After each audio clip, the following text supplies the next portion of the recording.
phát lên đi khô kỳ hay loài dô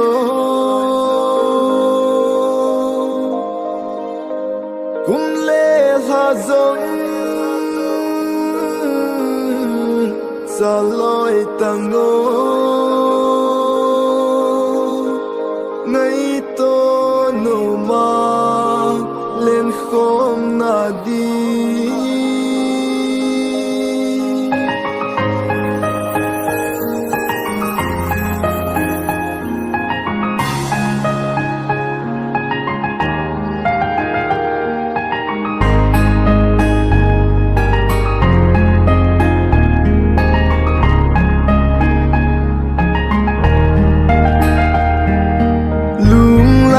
Sam zing okay now kay lung mo na leki pa na nang lung layat sam zing okay now kay lung mo na leki pa na nang in ko lam sao zot kom dinga ikitip na gel zingo olung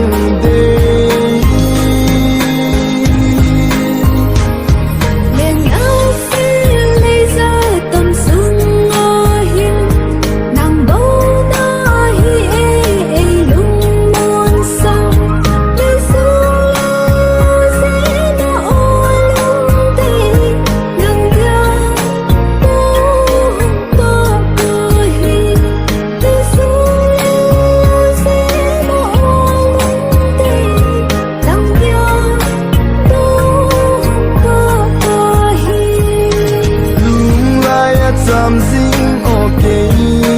now kay lung mo na leki pa na nang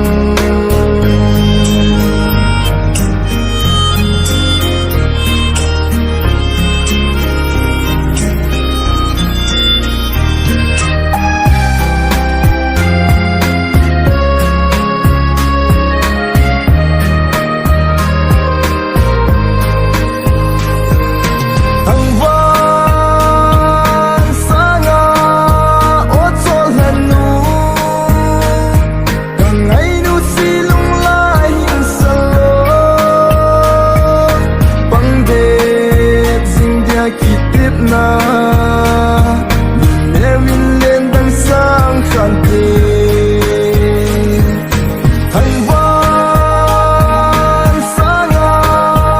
ốt cho lần nu càng ngày nu si lung la hin sa bang de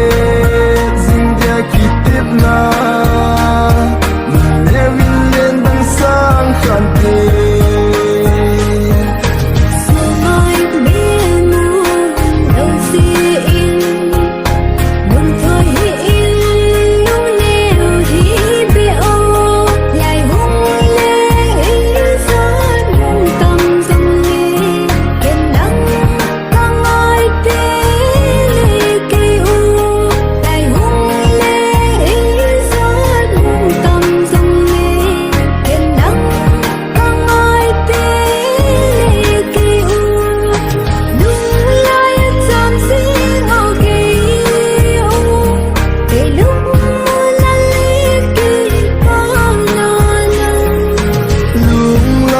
something okay